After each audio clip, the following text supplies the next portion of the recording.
billion. This figure is coming from the United Nations Department of Economic and Social Affairs, and this is a projection. Some of these numbers, sometimes you get alarmed by them, sometimes you are not sure what to do with them. Ordinarily, the United Nations should not be the one telling Nigeria what our population figure is, and happily next year we're having the population census. So I'm sure after that exercise, because all the figures we've been having since the last census exercise in 2006, they've been projections based on population growth rate, based on fertility rate. So I would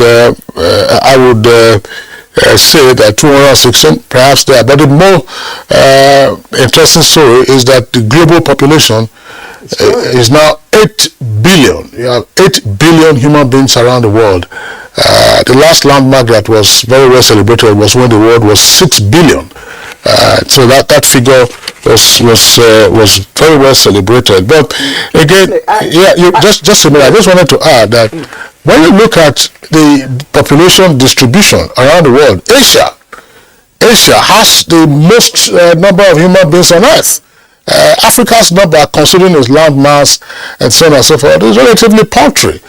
But Asia has the largest concentration of human beings. And when you look at the countries in Asia, that China, India, and of course they will be competing for, at some point, that will have the largest number of human beings on Earth. Indonesia is also heavily populated, and a number of other countries. Look at then the combination of archipelagos you have in Japan. And Japan's population is also very high.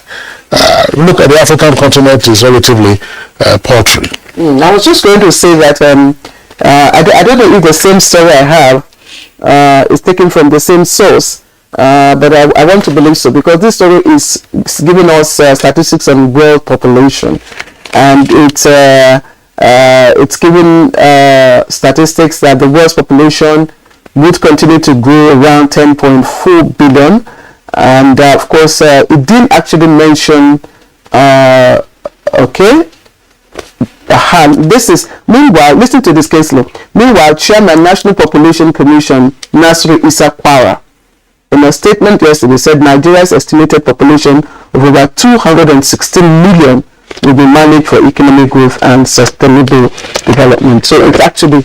No, it says estimated population. Do the census next year and let's see what the numbers are. Or are you going to work towards the answer? Because you are estimating that it's 216, so when the census figures come out next year, you say, oh, we are actually 216 or 220. That's the key thing is we are working towards getting the census done. So they should conduct the census, and then we know what numbers we are grappling with. That's my disposition to issues of this nature. So it's unfortunate the Lagos lawmaker, a member of the Lagos State House of Assembly, he was said to have slumped at Jos, where the APC flagged off the presidential campaign. So what has been going on since? Not a campaign or what? That's one question to ask. I mean, they say at some point you say that, oh, town hall meetings they form part of your campaign, your adverts form part of your campaign, and your engagement with various stakeholders or interest groups, they also form part of your campaign. I know that in the ceremonies, usually around the campaigns are usually very high profile events. I doubt if the incumbent president will have enough time to go around the major locations for the rallies. That will be the rallies that they're going to have. But it's reassuring what President Muhammadu Buhari has said, that look, no election winner will be denied the mandate irrespective of party. That's to say, create a level playing field. We will not interfere with the outcome of the results. So go canvass your votes from the electorate, and INEC, of course, you are independent, conduct your elections free, fair, credible, and when the outcome is declared, whoever becomes the winner is then president-elect, takes over on the 29th of May next year. The president has promised that it will be, he will deliver a free and fair election in 2023. He has consistently said that to Nigerians. So the ball is now in the court of the politicians and for the electorate. All right, that's the newspaper review segment for today, Wednesday. Please don't go away. Our conversation will begin in just a few moments after the break. When times are tough, we know that as a mother, one thing you should never compromise on is your family's oral health, because they deserve the best. Oral B, all-round protection. It's great value. It protects your mouth from harmful bacteria and also protects you against tooth holes and gum problems which can lead to tooth loss. It strengthens your family's teeth and gives them all-round protection. So remember, protect their future. Oral B for healthier, stronger teeth in just 1 week. Nigerians, elections are here again. Let us shun violence. Let us play the game according to the rules. Do not be a thug. Say no to violence. Let's rise and defeat violence, crime, and sabotage against the peace of our nation. Nigeria is the only country we have. We must do everything to keep it united. We must avoid any act that promotes hate and disintegration. Say no to separatist movement, terrorism, fake news, hate speech, religious bigotry, and any act that tends to divide us as a nation. Watch out for strange gatherings and suspicious movements. Restrict access to sensitive documents and data, the disclosure of which may damage national security. Educate your staff and family, particularly on measures to safeguard information and report security breaches. Apply relevant legal security guidelines to protect yourself and your neighbors. Due to misinformation and wrong choices, some idle persons resort to vices in their greed to get rich quick. They resort to kidnapping, killings for rituals, and other heinous crimes. Avoid wrong use of the social media. Before you broadcast that false message, think twice. Ask whether it will promote peace or violence. For safety at home, still be security conscious. Educate your household on safety tips. Report all suspicious movements and persons to the security agencies nearest to you. Be a good citizen. Be patriotic. To pass security information, please call 0813-222-2105, 0915-339-1309, 0908-837-3514, or send a mail to dsspr@dss.gov.ng. This message is from the Department of State Services, DSS. Operation Wild Punch covers Kaduna and Niger State. The operation was recently reorganized to also cover the critical Abuja-Kaduna Expressway, which had a defunct standby alone operation codenamed Operation Thunder Strike.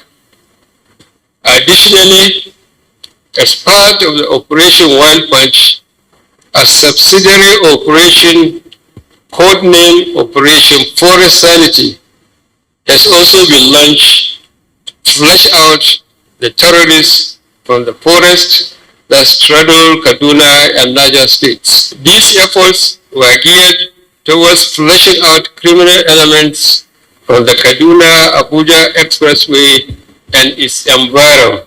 I am pleased to inform that Kaduna Expressway has been secured through a combined efforts of the armed forces, the police, and other security agencies. This message is brought to you from the Federal Ministry of Information and Culture. As the 2023 elections draw near, remember, evil prospers when good men and women only wish for peace, but never take a step to make peaceful elections happen. Are you a father? Are you a mother? What are you saying to your children as elections approach? Have you warned them not to let themselves be used to cause violence? Have you explained to them what the consequences of electoral violence might be? Do your part to make peaceful elections happen. Talk to your children. Protect them from unscrupulous politicians who want to put them in harm's way, while their own children are comfortable at home, within and outside the country. Let's join hands to make 2023 elections peaceful. This message is from the National Orientation Agency, NOAA. We have a meeting this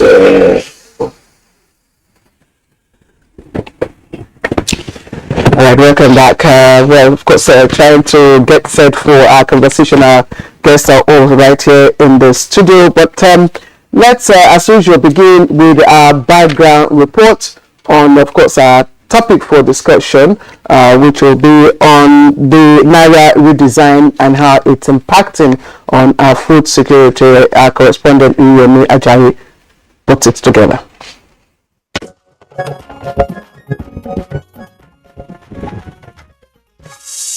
The announcement by the Central Bank of Nigeria that the 200 naira, 500 and 1000 naira notes will be redesigned has been met with different reactions.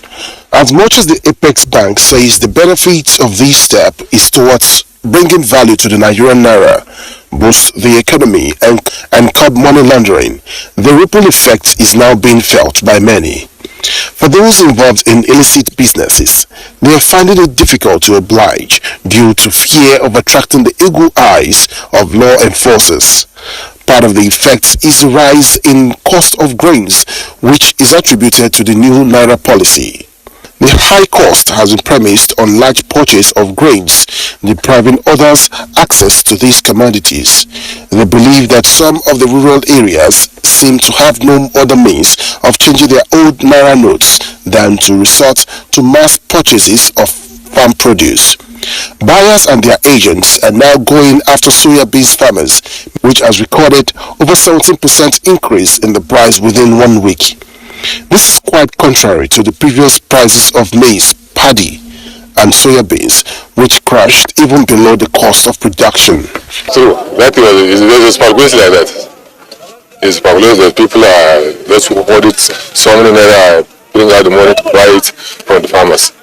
The people that are coming to buy the goods are more than the people that are bringing the goods. So if you observe that, it will increase by itself. So last week, maize is 23, 24. Today market is 30,000. Now, how long will these prices continue to soar? What measures are or should be put in place to bring down these prices? These are some questions guests already seated will be answering shortly.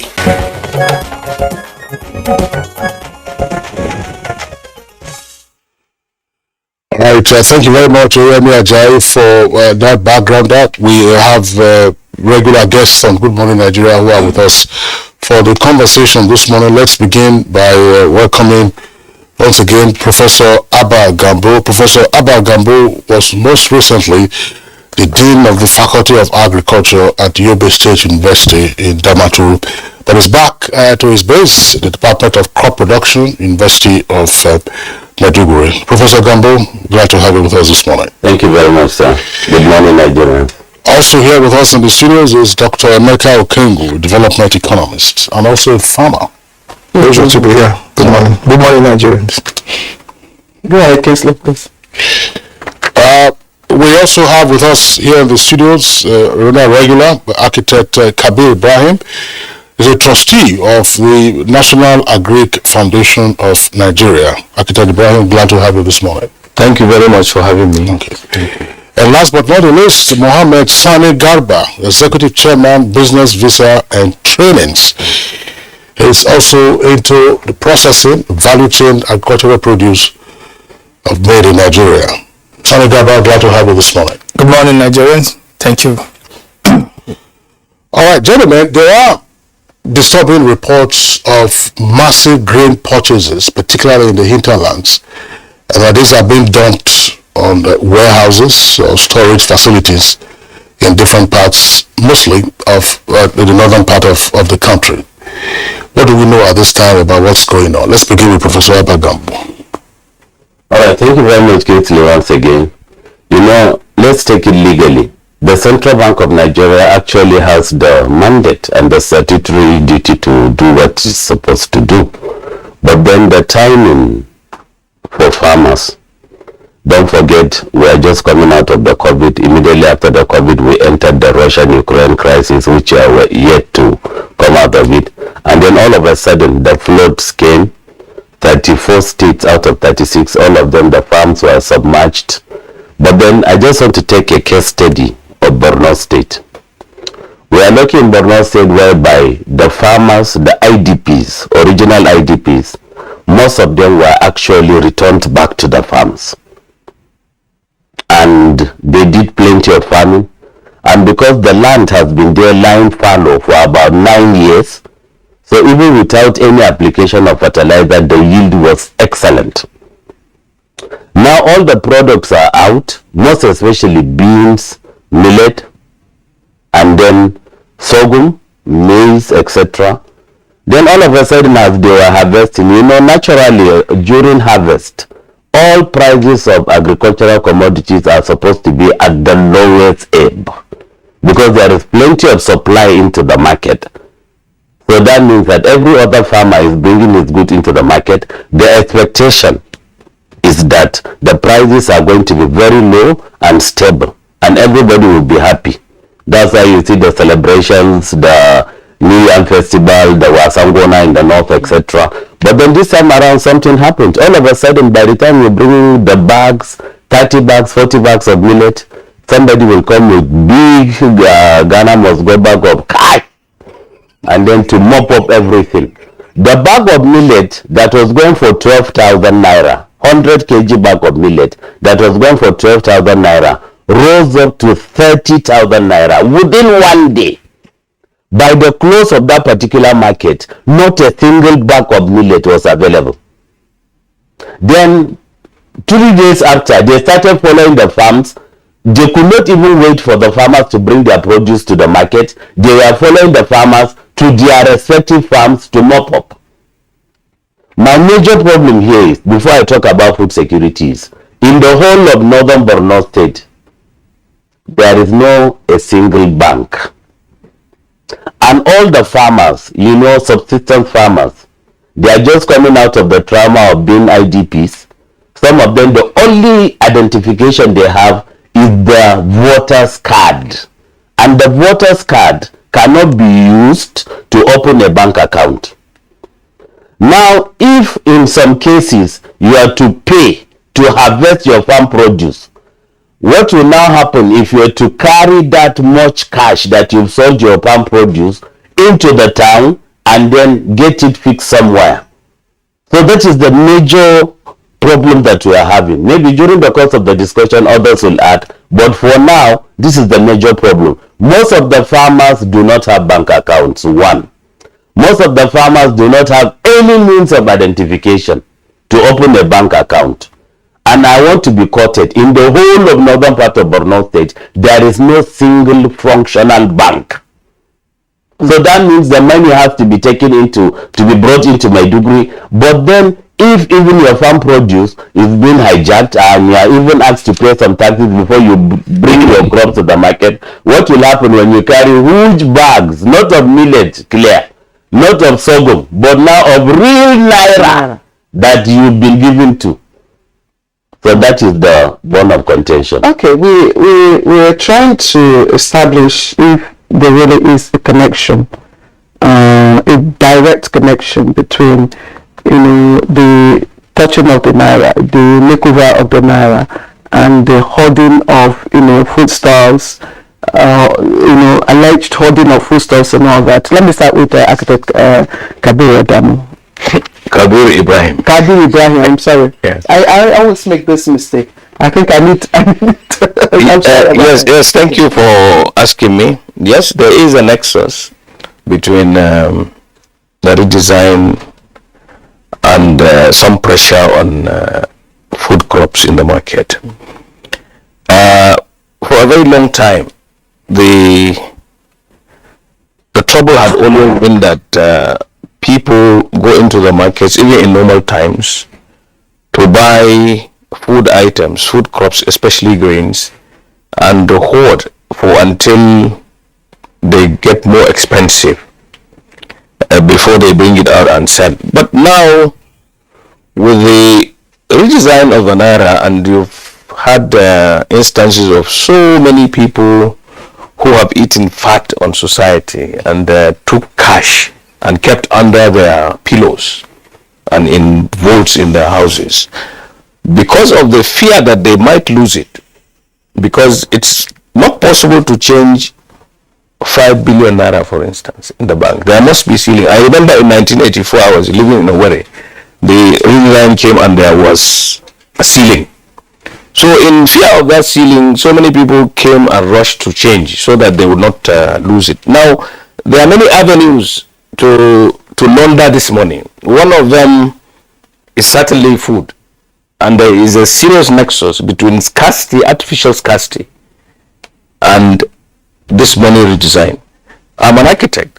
Properties that are worth 100 million are being sold for 400 million because people have this money that they have to get rid of.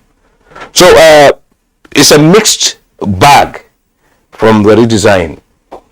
For Nigeria, it is good for us because it keeps people in check. It deters people from stealing money, taking money and putting under their pillow, and in preparation to buying votes, for instance, in elections. It could put our poor farmers into problems because the little money that they have, because there are no banks near them, it may be difficult for them to exchange this. But thank God, most of the farmers have got little money, and I'm sure it will not be beyond the ceiling of exchange. And then now, I know I come from the northwest. I am not surprised what is happening in the northeast, but in the northwest, I come from Faskari, and there is no bank except the microfinance bank. But on a market day, because we are almost 100% agrarian, people bring in these things in the market, and the banks mostly have branches in Funtua. The banks come to the markets. But let me ask, and with bullions, they take cash from the farmers and go to deposit in the bank. So the farmers are not left with a lot of cash. Where I come from, I know that problems might be peculiar to certain circumstances, places. But I wanted to ask you, because as a trustee of the National Agricultural Foundation of Nigeria, and of course president of all farmers, have you been able to identify the merchants, those who are buying up things, See, I can tell you that if you go to any place at all in the 774 local governments, you know the people who buy off things from people. They even go to their houses sometimes. They even take money in advance from them. We know them. It's commonplace, but we are not being interrogated, and it's not an inquiry, so we don't bring out these names. But if you go to any village in Nigeria where there are these people, they are well known because everybody knows them. They are the buyers of last resort sometimes. They had always been. But now, another dimension is coming in. People have a lot of money, and they come by themselves to the market, and they follow people to their farms. But these people now, are they known? Are they Madam, do they buy by proxy? Let us not be in denial of what happens. The people who have all this money are very influential in this society. So they put people to go and buy. Some of them are here in Abuja. If they buy in Faskari, will they go themselves? I have a friend who had maybe 1 billion in his bedroom, and he wanted to change it. In fear, he bought a property. That's why I mentioned this. He bought a property for 400 million, and I know that I would not buy that property 100 million. But they shortchanged him. He gave them 400 million and took it. So it's desperation to get this money out. His fears might not be genuine, but maybe in anticipation of what could happen, he got scared and spent this money. All right, Architect Kabir, thank you very much. Let's bring in now Sani Garba. Sani Garba deals with large collections of farmers and others in the agricultural value chain. What do we know at this time about what the two guests and our background report described? Yeah, thank you very much. Good morning once again. This redesign of Naira, God incidentally just vindicated me, and so it comes very handy and at the right time. This activities has been going on, and recently before the redesigning of the Naira proposal, I personally wrote the DSS boss, calling his attention of the activities going on. Who are buying this produce? Mostly are foreigners and their agents. They don't hide anymore. They go into our own local markets. When I kept advocating on that, temporarily they said they have banned them from going to our local markets to purchase this thing. What do they do? What do they do next? They now employ a plan to marry girls from those villages so that they can continue with their activities. And it didn't stop there. In desperado to get these products, because Nigerian products are unique, are the best in the whole world, and we have them in varieties. The world is shocked to find out in every variety of commodity, we have them in different species and in the best grades. So they go after it, and what do they do with these things? If they buy these products, at what rate are they buying this product? Is it international rate? Certainly not. What kind of visa do they get to come into this country? Certainly is visiting visas. And when they buy these products, how do they take them out of this country? People are responsible for all this. How these processes are being done. They are not ghosts. We have a scenario in Niger State where we caught some team who took some foreigners to buy shea butter. They go with naira and they run out of the naira, whether intentional or just camouflaging. And guess what they are offering them? Don't worry, we have a better currency to give you. How much are they giving them? After taking their produce, $1. And if they give them that $1, even the DPO in that place do not know what's the worth of that $1. And you catch them. You now take him there for discipline. The foreigners have already knew that there is no severe penalty for all these crimes. Guess what? You catch them, you go there, even if you sue them to court. What happened there? You are someone in a crime of 10 million, you are now telling him, okay, we're giving you option of 6 months in a prison or 500,000. Certainly you will just laugh at the system. That is why they will not stop. If we did not change the system and keep an eye on it and also educate our people. And the danger is this. They have now seen that we have abundant land and they have access now to the farmers. They are now bringing in their own seedlings, deprive them from their own seed that can multiply. When you now, after farming, you can now replant to get your seedling from those ones. They are bringing clone seeds, give it to you. It yields very quickly and you get much bigger results. So depriving them from using our own seeds. And what that means, gradually, if all the seedlings have spread everywhere, I don't know how they come in. But if they spread everywhere, the next thing is that they will start mingling into our political affairs. If you don't comply to it, they will threaten you, no seat for you, because you have losing your own seat and you rely fully on their own seat. So this activity, Sonny God, I'm sorry to interject. You're bringing in a very interesting dimension to this conversation, because the thinking was that, all right, the money bags, Architect Kabiru says these are persons who have models under their pillows. This is bigger than what a pillowcase can accommodate. Yes, sir. Let me comment on the money bags. Yes. If they are buying these things in naira, it's a win-win situation to Nigerians. Why? Naira is appreciated, and beside that, they keep this naira. Those produce not to consume. Either is for them to sell. Who are buying these things? They are coming to buy these things with their own currency, usually in dollar or in sefa. Exchange rate comes there. Banks are not involved. Government is not involved. It's you, the buyer, and the seller will determine how much rate you want to sell in between. And you transact the business, nobody knows. So if it is the naira, is crashing the dollar downward because they are desperate. So they will sell at, look, in any way you look at this, is to our advantage. Is left for, there is an authority that are saddled with this responsibility of changing this naira.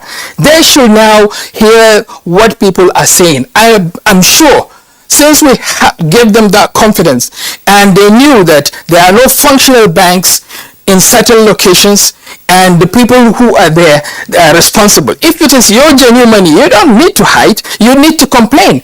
And there is hierarchy in every local government. They have a representative who represent them here in Abuja. So channel your issues to them. They will, if it's very obvious, definitely they will shift the dates, and then we made them to be there. So there is no imposition on a democratic setting. There is criteria. We need to know how government works, steps by steps. Local government is not there on its own. It reports to this level, to that level, and you get it settled. Okay, let's bring Dr. Emeka Okengo here. Do you share his perspective that in the long run, it is to our advantage, that we hold our food items and then later we sell at higher prices? That's one. And then I also like you to look at the trend. Normally, during festive periods, we expect that prices of some food items to go up, but not to the extent that markets sell out. Even before the advent of the festive season. Is it strange to you? I think what's important is for us to be able to give a proper foundation so that we can know and then be able to glean from what my big brothers have spoken about. If you remember, Architect Kabir has said, listen, I gave you an assignment and you're running late. It is basically what we're talking about. I am Professor Gambo as far as 2006, and then thereafter we got into trying to develop the NATI program. Before then, when I was in the World Bank, I tried to develop a program I called the Common Shared Infrastructure, as a panacea for solving a lot of the problems that we're facing. My brother had talked about shea butter. Shea butter probably has the largest belt of any cash crop in Nigeria. The belt of shea butter is amazing, and it is alarming. At one time, what we just simply proposed was set up small collection centers of these seeds, and then have somebody like Sani, to now become a base off-taker. Now, Sani produces those machines, then manages that processing. That way, you now begin to develop what we call the common shared infrastructure. Now, remember that we're a member of the WCO. So, you are allowed to trade as long as there's a product. That's very important that all of us appreciate. When they try to close the borders, and a lot of these people that Sani has called the foreigners would pull out a Nigerian passport that's older than your birth certificate, legitimately issued in Nigeria. So it's just not a question of them marrying. The only thing is that they are non-Nigerians by language and but by every other thing. They have everything that qualifies them to live in Nigeria through investments and all that. But let's get to it. What is important is for you to identify what they call the herd immunity. Central Bank knew that there were going to be consequences. But I think when they weighed what the consequences were, I guess having 80% of your currency in circulation, 2.73 trillion out of 3.2 trillion out of the banking system. Now for whatever it was worth, getting back that money into the system, and of course we've gotten the money back. So the first thing is that I'm happy to hear that there are loads and cartons of money in the hands of farmers. For where me and you come from, one of the most difficult things you can get or take is cherry fruit. A blind man uses his feet to pick. It's an idiom. That when a blind man suffers to go and pick, uses his feet to search for fruit and is holding it. You see, these guys who have all this money, there are two things that are going to happen. The first that is going to happen is there's going to be an implosion of farm activities. The second thing that's going to happen is that there's going to be an implosion of a lot of cars chasing nothing. This is where the herd immunity system comes in. And again, please, let me land on this. Again, each time I come in here, I say to you people, the greatest challenge Nigeria has is that we don't do developmental planning. What we do is national budgeting. And even in national budgeting, what to do is enveloping. Somebody sits down somewhere, creates subheads, begins to now allocate cash to it. This is Alhaji Kabiru sitting down here, president of AFAN, member of the Nigerian Agricultural Foundation. If you probably asked, sir, what facilities of government, ask Sani, what facilities of government is helping you with your value process, you will be very shocked. I'll be very surprised if there's any. Again, you have more than 1,000 of those facilities wasting. Why is Sani sitting down here and he's not telling us that he has a relationship with the strategic grain reserve systems? Yet he's processing. How is he storing his grains?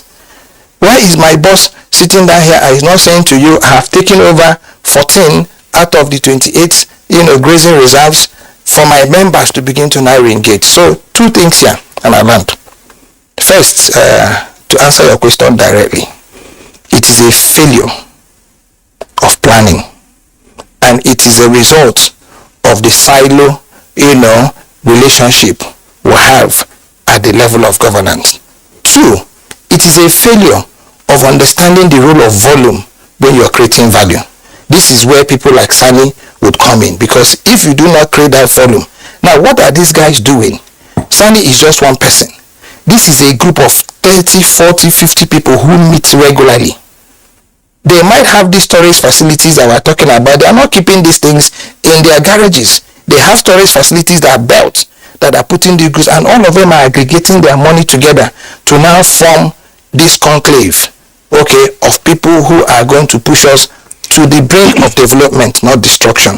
Because the time we have our hearts at the back of the wall, and again, I keep saying to you each time I have an opportunity, it is time for us to begin to talk STI. Science, technology, and innovation. All right, thank you, Dr. Emeka Okengwu. Professor Abagambo, I would like us to further interrogate aspects of this issue, because there will now appear to be two pathways or two issues around the challenge that we are confronting. One, money bags who are disposing of their cash, buying grains and other agricultural produce, and they are buying these grains not to deliver but to warehouse them. That's one. Secondly, Sani draws our attention to the role of some foreigners, it is alleged, some foreigners, if they are foreigners, they are foreigners, who use all kinds of schemes to go directly to markets to also purchase this produce. I will imagine that there are elsewhere you have intermediaries. You can't go directly from, if I were to say go to a market in Ghana or Malawi, I won't go directly to the market. I have to go through a national, in those days called them produce buyers and so on and so forth. Now, those foreigners who are also buying out these things are probably not hoarding. They are probably taking them out. They are also probably hoarding. How then do we reconcile these two issues? More particularly for those who are responding to the Naira redesign and are purchasing tons of grains, storing them in warehouses. What happens to our silo storage systems? Thank you very much. Now, I just want us to know that the second theme is food security. And the food security issue is the availability and then the accessibility. Now, when the floods came, Nimet gave the predictions, but then the water was even beyond their predictions. We had to cry out to the extent that the federal government should bring out some palliatives. And that was when the president graciously said 12 million metric tons of grains should be released. Now the 12 million metric tons of grains have been released, and all of a sudden, now there is another policy whereby people, the kind of cash, Kingsley, that people go into markets in Mongono, in Gajiram, in the sites of Marte, Mafa, it will amaze you. I'm telling you. If your whiskey were to see that at this time, I'm sure it would have, his lordship would have. So now, like you said, there are two things to that.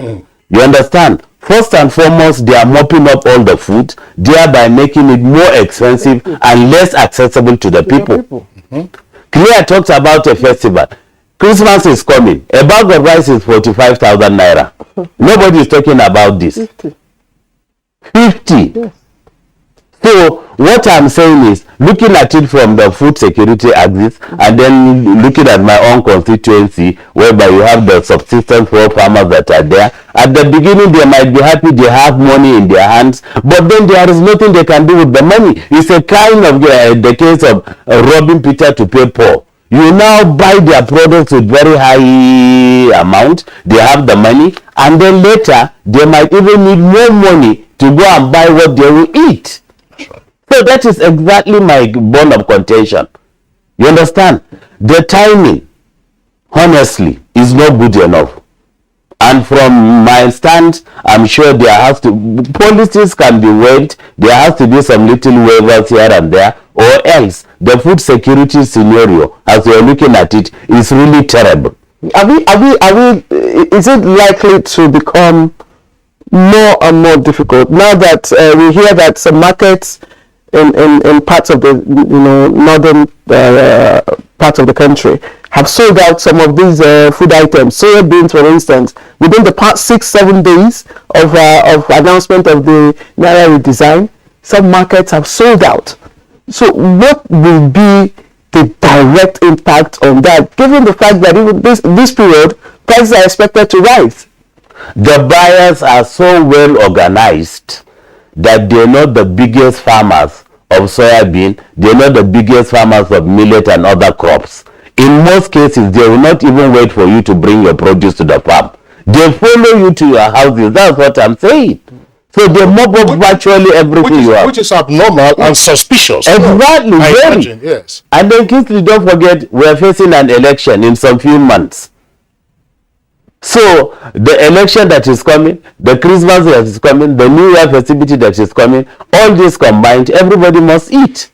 So I foresee a situation whereby food, I repeat, food is going to be the major criteria or criterion for election in this country this year and next year, honestly. Okay, I feel like Architect Kabiru Ibrahim to look at. I want you to tell us what impact this will be. A lot of people, are approaching this festive period, of course, with trepidation, for want of words, with fear that prices of food will hit the sky. So with what has happened, will there be any sign of, are we likely to heave sigh of relief? No, not at all. You see, let us remind the viewers that well before the redesign, we had told you that the food system has got many threats, right from COVID to insecurity. Of course, we've had and have been contending with very low mechanization, not very good seeds, and all that. When flooding came, it further exacerbated this food system. Now redesign has come with it another threat. So when you look at the totality of all these threats, definitely there will be a deficit of food.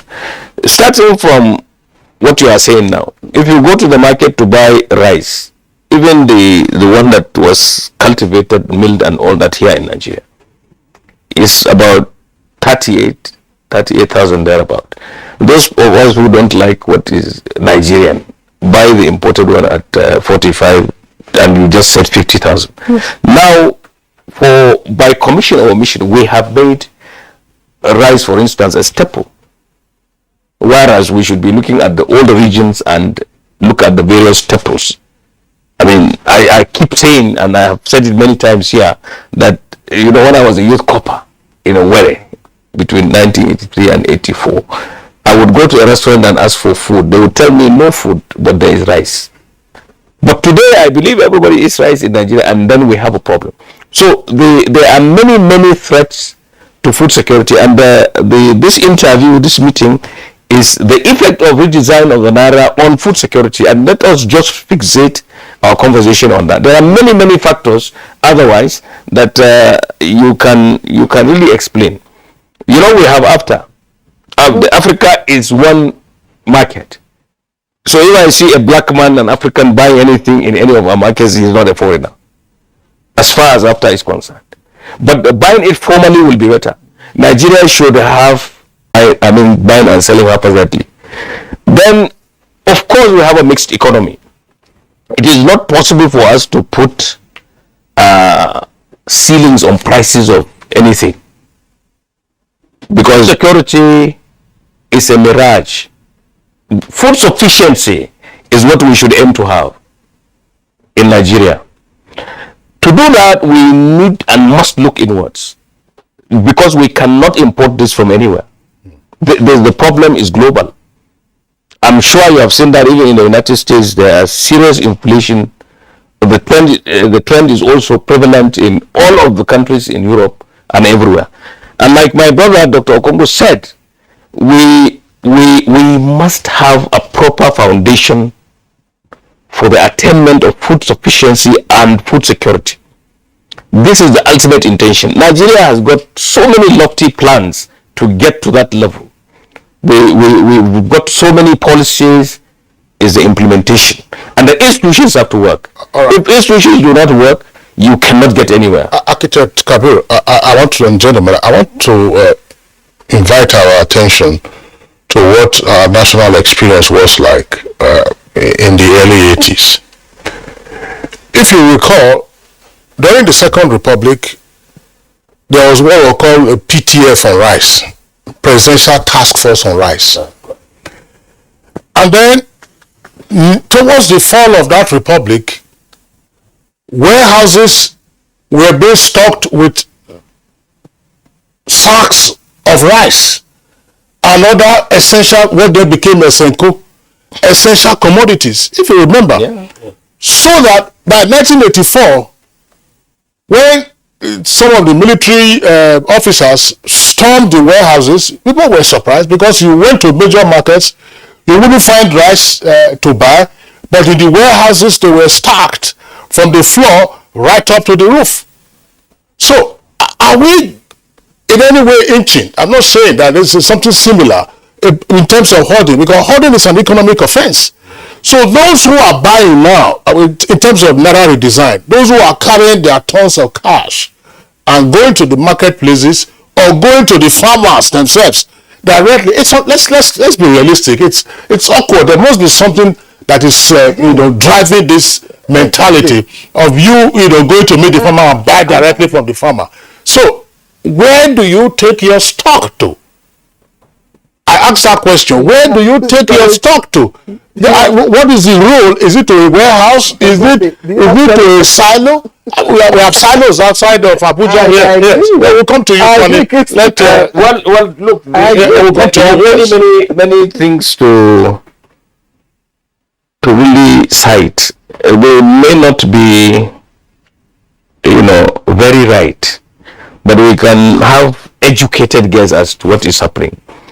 The pressure on people in fear of losing what they have kept under their pillows will push them.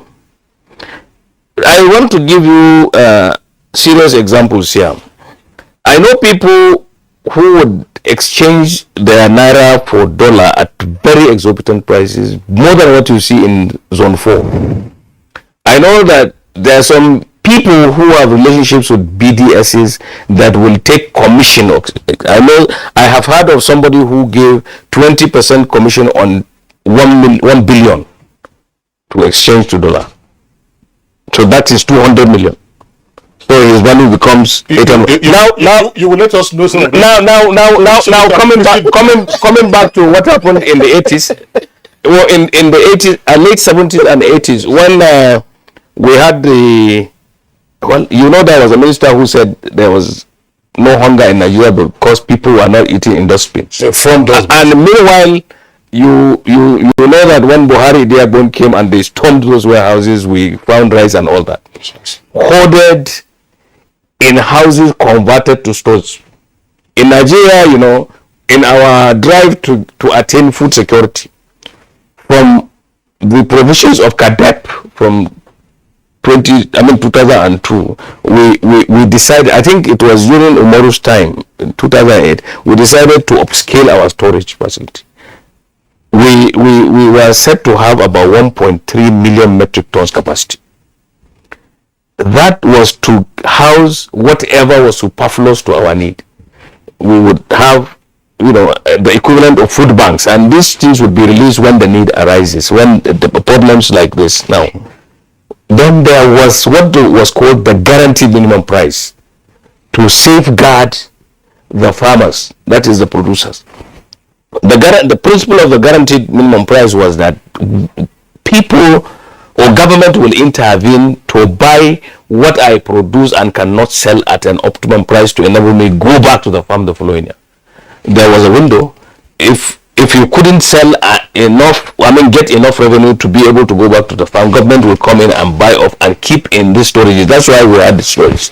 Now these people, these money bags who are bringing money have got no stores, as you said, but they have many. If you go to Maitama now, there are many houses that are occupied and they are being up for sale. Nobody is buying them. This is replicated all over Nigeria. Those things can be converted into storages. But the foundation is that you keep anything in store, you keep it in a dry place, so that the quality of what you produce will be good, and nobody will buy what is substandard. Standards have to be maintained, so that if anybody brings anything in the market and that has got many things that affect grains, for instance, nobody will buy it. It's not good for the market. It's not good for human consumption. In Nigeria, we don't do that. People just go to the market. They have their own. Everybody knows that you can have aflatoxin in maize, and it is being sold. You see it. You can have many things. I have seen somebody here talking about beans being sold, bought, and all that. If anybody in any bag goes to buy beans, for instance, and keeps it in a house, not a proper store, and he doesn't put it in a podu bag or something, there will be insect infestation and all that, and this will not be good enough for consumption. So whatever it is, this money has gone down the drain if the institutions work. But while the institutions do not work, he would be able to sell his insect infested, aflatoxin infested commodities in the market, and nobody controls it. So we are still trying to get the trigger, because it's very important. Like Kingsley said, I mean, it's not all those who are hiding their whatever, I don't know where, but Kingsley said the pillow is too small to contain those monies. But there are other people who are also investing in other values, not necessarily hold food items.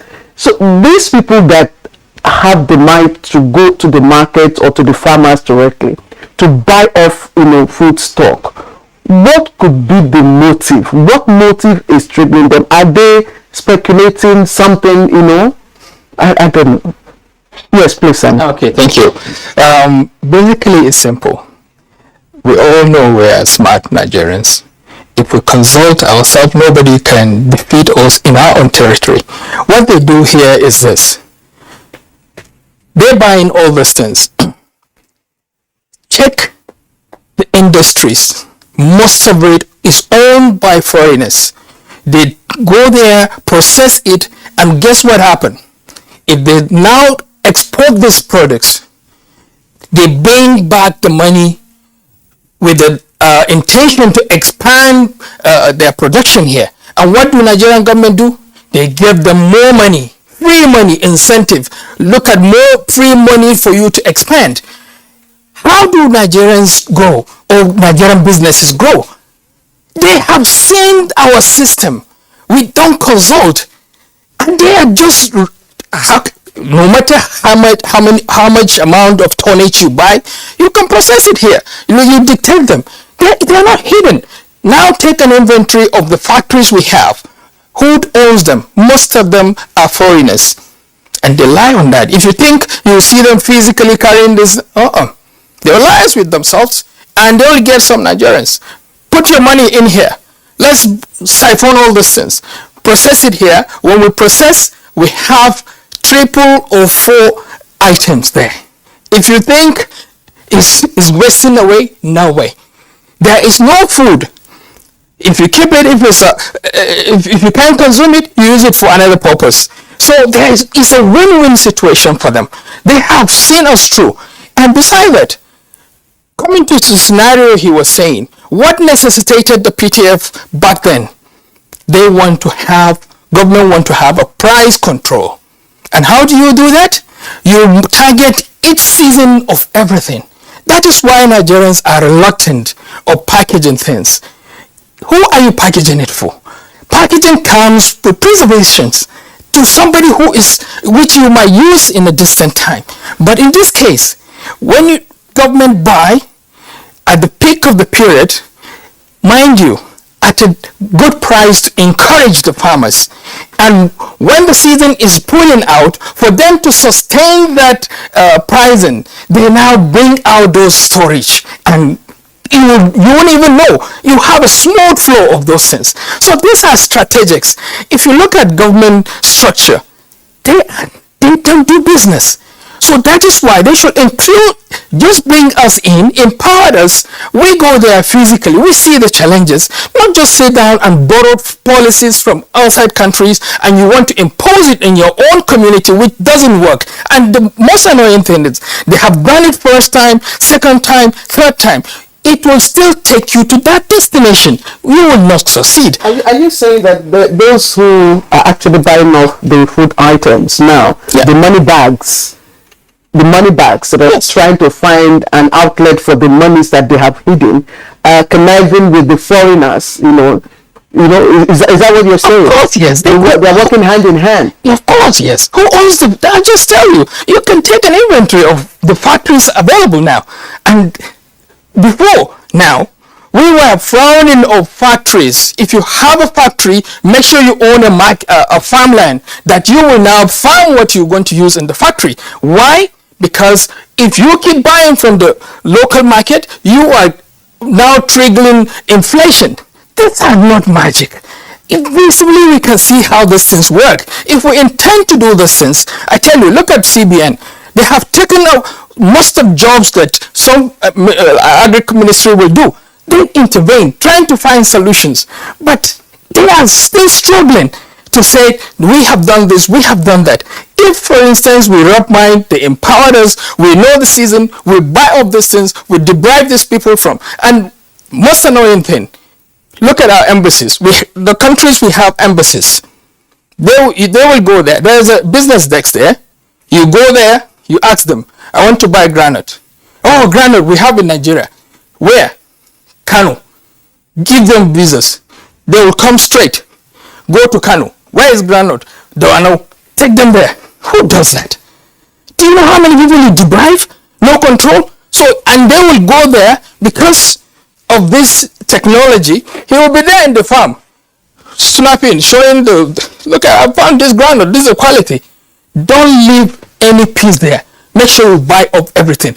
Mind you, he's coming on a visiting visa, but he ended up doing business. Who is responsible? If we want to tackle these things, are visible. We done this thing. I'm not just making noise about this. I've been there, I've seen it, and I'm taxing everyone. And what did I say that is not making sense? This is happening. It's not difficult to buy more of these things, load them into this factory, and also they send it as an export produce. At the end result, what happened? They bring back the money, and the money is coming in multiple. And again, Nigeria government is saying, hey, well done, you're bringing back this money. We are giving you another percentage, 40%. Who does that? You deprive people from jobs, and insecurity must come in. Sonny, Garba, thanks a lot. I mean, some of these things are just so mind-boggling. The way let's say these are subterranean moves in the economy. We're going to have to take a short break now. When we return, we'll continue with the conversation.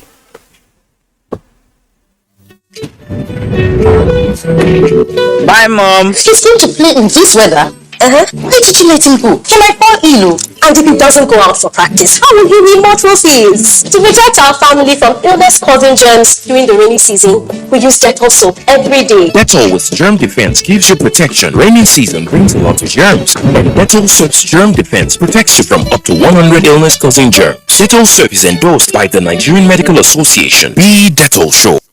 What we face mostly now are flashes of cowardly attacks from the rump of groups that have been routed in one location or the other, moving to another to give the false impression that they are still strong. Our ultimate goal is to eliminate them altogether and restore total and lasting peace over every inch of the Nigerian soil. Sounding tall, we take it home. We are determined to ensure that every inch of the Nigerian soil is safe. That determination is there, the order has been given. But we shall continue to protect the lives and property of Nigerians and foreigners in our midst. We shall continue to work for the peace of the nation and deter elements that constitute threats to the people. We shall bear the full powers of the government to secure every inch of our land. We shall not rest until peace is fully restored to Nigeria. This message is brought to you from the Federal Ministry of Information and Culture.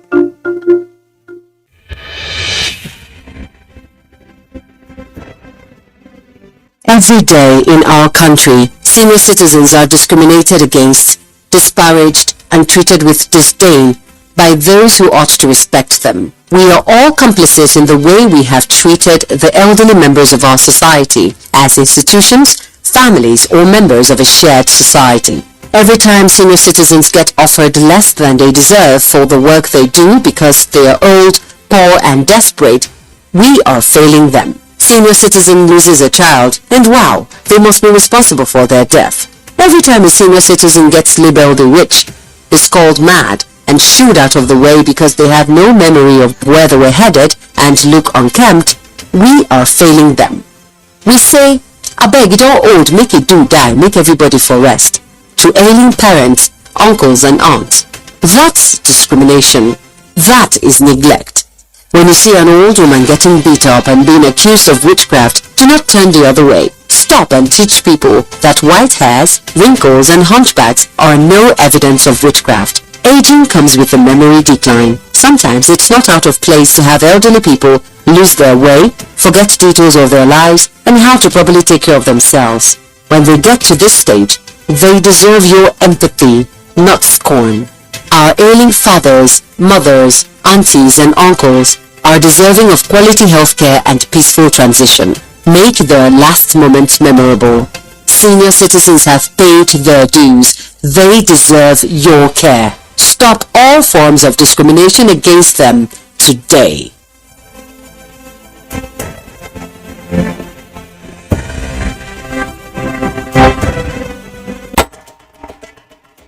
To every politician, as the campaigns gain momentum and passions begin to rise, remember, the errors of your opponents do not make you a success. Do not run down your opponent and inflame passions to violence between and among your supporters. What counts is what you plan to do for the electorate and how you intend to relieve the sufferings and bring succor. Nigeria is in dire need of patriotic leaders at all levels, leaders who will make national development their priority. Concentrate on telling the electorate what you intend to do when you get into office. Focus on making your vision clear to the electorate. Don't engage in verbal abuses, fake news or speeches. Keep dealing with issues that will bring progress. You win the hearts and minds of the people by being above board, by being civil, patriotic, and showing empathy. Let's join hands to make the 2023 elections peaceful. A message from the National Orientation Agency.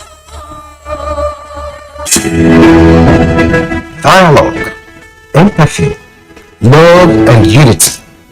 These are vital components of nation building. For all to be well, we appeal that we should refrain from volatile, provocative, inciting messages and language. Let's build and not destroy.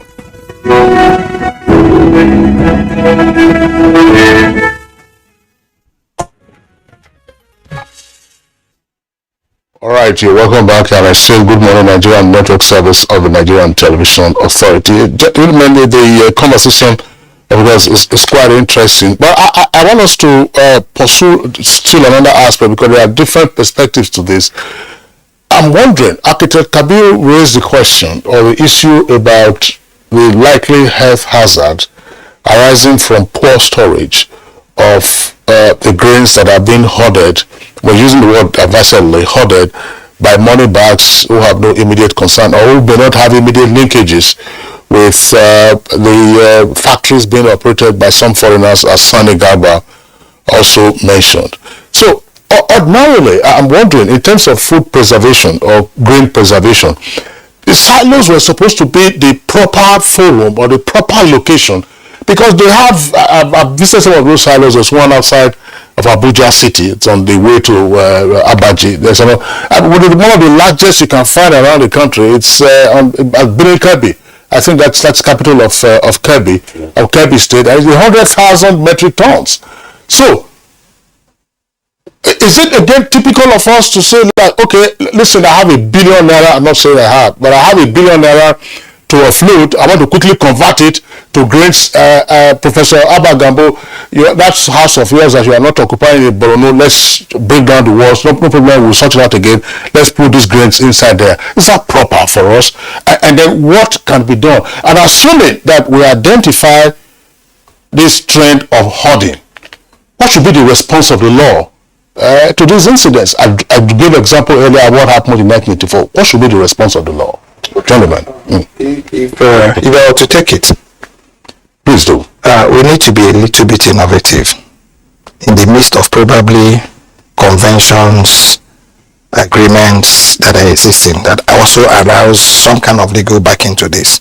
And what do I mean by being innovative? I think what government should first and foremost do is to identify that there's a need or there's a crisis. And in identify that, you talked about the presidential task force on rice. It could be remodeled, okay, to become a presidential task force on, safe foods. And what do you mean by safe food?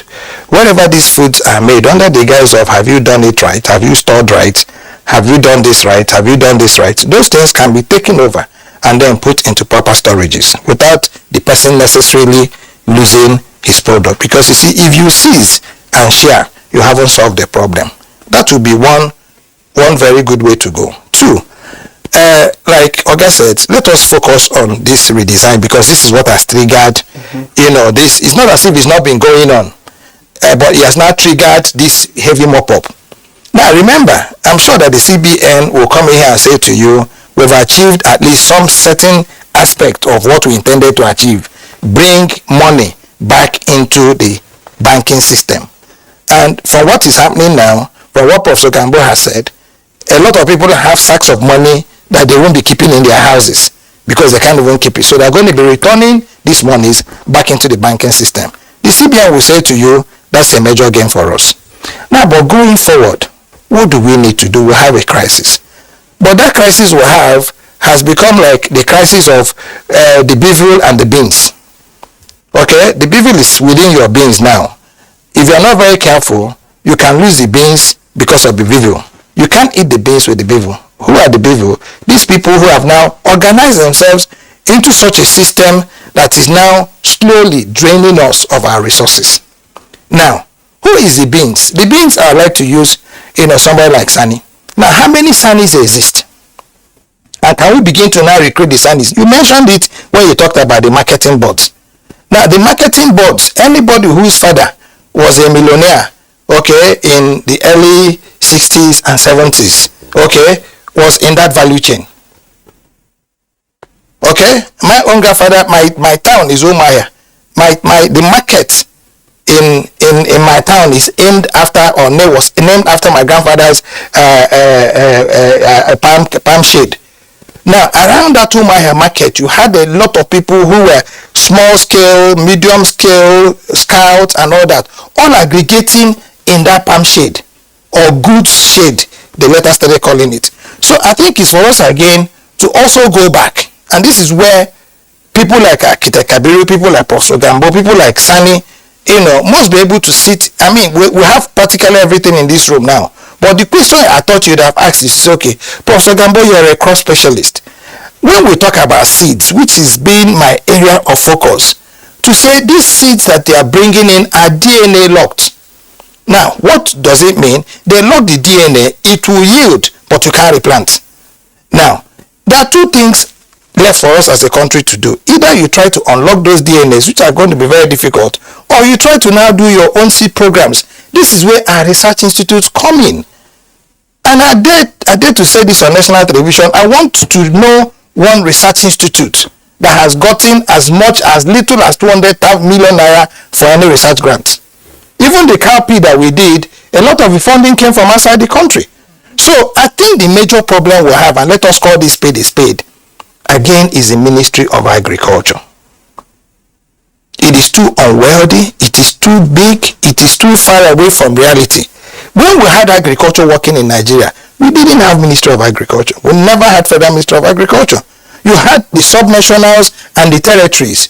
Okay, now having a direct relationship with research, this is where I'm going to now, that's what I'm landing on.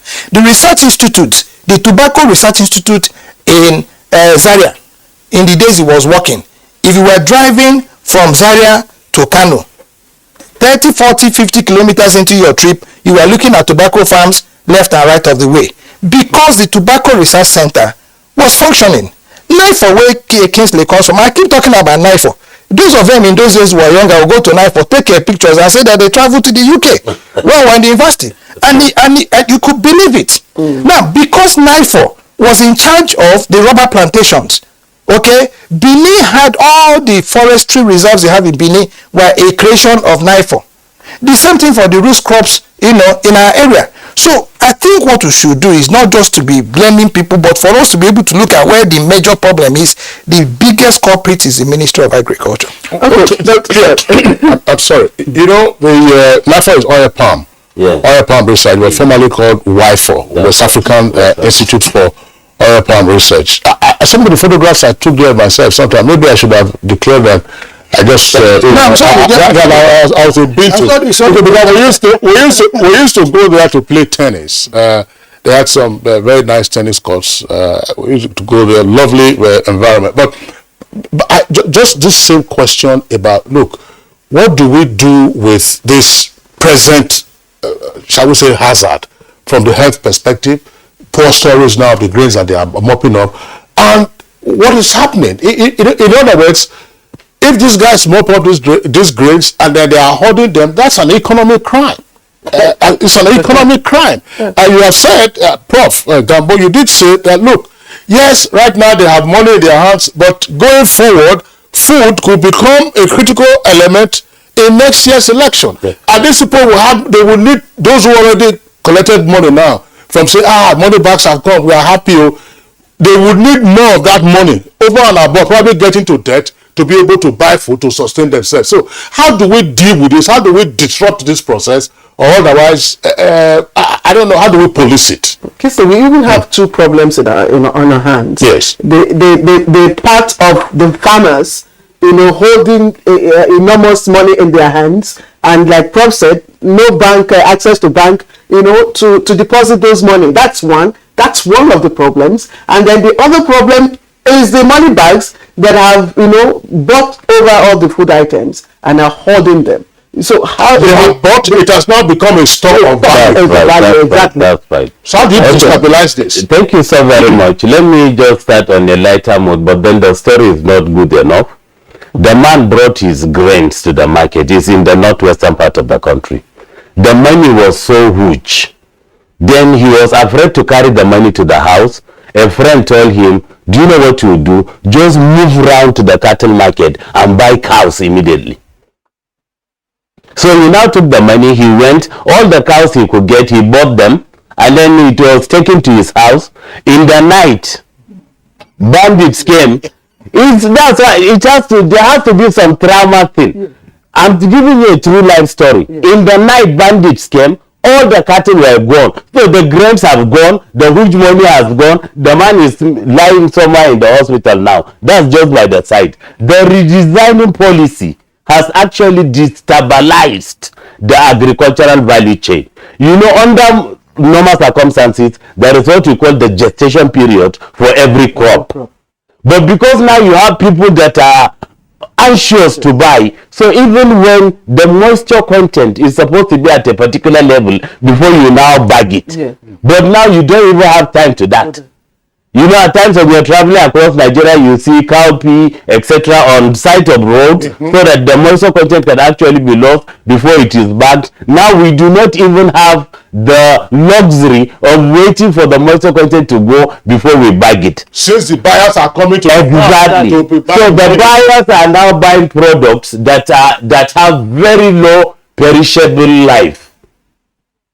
One, because the moisture content is high. The higher the moisture content in any particular agricultural crop, the less the perishability. The higher the perishability. And then you are bagging such things. By the time you bring them to the stores, they are already getting spoiled actually. And you know, we have a huge post-harvest loss in the country. We are now increasing to the post-harvest loss. And then because they are wise, you bought it, then you need to protect what you bought from pests and diseases. The prescribed chemicals are very difficult to be gotten. So you now use whatever you have, and most of what they use in the beans is sniper. Sniper is a very dangerous chemical. You do it to keep the pest away, but then actually at the end of the day, you have the situation of boarding houses. By the time they eat beans, all of them are exactly this scenario. So this is what was going to happen. So the whole value chain is destabilized. People are buying and they have to store. And because they have to store, they make sure that they put preservatives. And the preservatives are not well prescribed by professionals. So whatever you get, you just have to make sure that you preserve so that at the needed time, you bring it out for whatever purpose. Okay, Kabir Ibrahim, how do we, this is what I would call currency hoarding the other way. So how do we address the economic dislocation? That's what Muda Yusuf called it in the medium run. See, I have told you time and again that our institutions must work. Once the institutions work, all these things will be solved. Nobody will be allowed to sell food items that do not conform to any standards that will safeguard people. But once these things do not happen, you have this wahala. So also, if anybody is buying off food items for their personal aggrandizement, to hoard and squeeze people, make it have high price before releasing it, under normal circumstances, in Islam, it's not even allowed. And we have a very good percentage of Muslims. But what you produce, you can keep until it gets value and then you bring out. But what you buy and keep is a crime against humanity.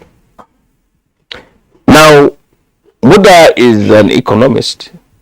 I've had discussions with him on channels or things. He is making very valid points, but he is against redesign at this time and with the time frame that was given.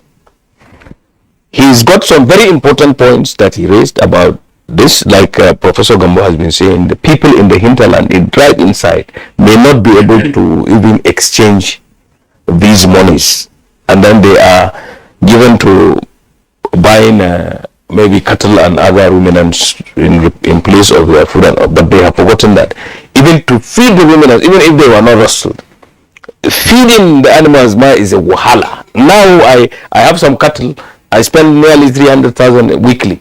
Yes, because wheat offal is now about 10,000. Something that we used to buy at 1,000. So it's a catch-22 situation, and we have a problem. We better understand that there is a problem in the economy, in the food system. And the food system is what we need to reinvigorate. And we need to set up a task force to reinvigorate the food system in Nigeria, and by looking inwards. So whatever anybody does now and they go unpunished, it will exacerbate the situation. If you know anybody who has a lot of money, tons of money in their house and buying off anything, arrest those people. Follow the trend. I mean, you have EFCC, you have everything. It's already economic sabotage. The EFCC should come out. I mean, they have mentioned, I saw it on social media, I hope it's true, that they have identified 3 governors who are trying to pay salary with cash, and they are following them. Let this be reality. Don't believe everything. No, don't believe everything. Well, I don't want to believe it. That's why I said it's in the social media. But the point here is, honestly, every Nigerian should wake up to the realities on the ground. See, no farmer produces everything that they want. What is the responsibility of your association? So I will tell you what we are doing. I'm sorry, Architect Kabir, because you mentioned this. There is a National Council on Food Security, I believe, chaired by the president. The president or the vice president. The vice president. National Committee on Food Security. I used to be a member. Yes. It was chaired by the vice president with the governor of Kebbi State, Atiku Bagudo, as the vice chair. To be a member. I cannot remember the the president of the food security in Nigeria is the president. The vice president or his deputy is the governor of Kebbi State. Okay, you know why I'm raising this? To say that there appears to be in existence a formal structure. If it's a council, then it cannot be there appears. A council is still a council. Yeah. So the message now will be to that council on food security, on agriculture, to say, look, there is a clear and present danger arising from activities of money bags over the Naira redesign, and as well the lingering points about foreigners coming to mop up our grains and shortchange produce buyers, shortchange farmers, and so on and so forth. That messaging will be to the other and say, create a new task force. If the council decides to set up a subcommittee, that's fine. Is that okay, gentlemen? No, it's still a task force. It's still needed because it still needs to put impetus to what it is. There must be people that can do the legwork. The council will make the policy, but there has to be a group, and it has to have some impact of security, personnel in it. So that's what I said. It's a subcommittee. It will be a creation of the council itself. Right. To say, Emeka Okengu, you carry the AK-47, okay, right? You carry the security, and so on and so forth. But in the immediate term, I'm just wondering, because look, Architect Kabir says, and we all recognize this. Down the road, we are all likely to face a public health hazard. If this high moisture content produce get into the market after they might have been infected, and all kinds of things. So now maybe early next year they will say, oh, those grains you stored, the grains are going bad, all right, offload them onto the market. And you and I have no way of ascertaining which one is safe for human consumption. I'm just wondering, Alhaji Sani Garba, is there any role for agricultural extension service operatives at this material time to also enlighten the farmers who are selling off their produce to direct buyers to say, you are happy now, but look, tears might follow this going down the road. So that you do things right. Yes. Your association do, but you have less than 2 minutes to do that, please. Use and then you answer it. Okay, basically you see why the system keep failing is because government come up with all these initiatives and they run it, and no consequences for failure. So if they will change their ways for the first time, partner with private individuals like us or companies to operate those silos or government structures that they are doing, like innovation centers, and give us a time frame on what they need to achieve. You see a visible change. You have tried all several years doing the same thing, but thank you. Architect Kabir, please, your last thoughts. Well, as far as I'm concerned, the